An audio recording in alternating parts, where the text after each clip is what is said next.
ছেলের বয়স 15 বছর এবং মায়ের বয়স 48 বছর। 5 বছর পর তাদের মোট বয়স কত হবে? সমাধান: ছেলের বর্তমান বয়স 15 বছর। 5 বছর পর তার বয়স হবে 15+5 20 বছর। মায়ের বর্তমান বয়স 48 বছর। 5 বছর পর মায়ের বয়স হবে 48+5 53 বছর।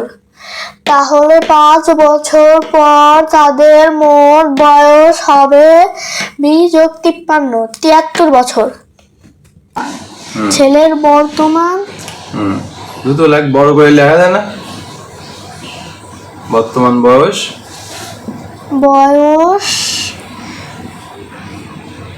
15 বছর। ছেলের বর্তমান বয়স 15 বছর। আচ্ছা 5 হ্যাঁ বছর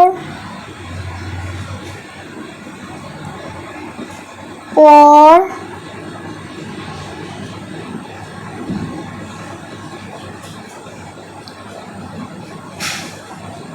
তার বয়স কি হবে? বয়স হবে 5 বছর পর তার বয়স হবে কি হবে?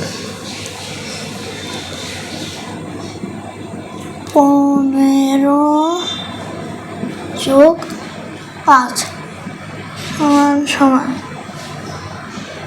20 কি 20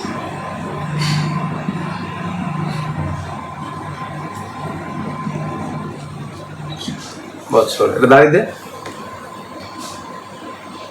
হ্যাঁ হয়েছে, গুড। হয়েছে, সুন্দর হয়েছে, দাঁড়িয়ে দে।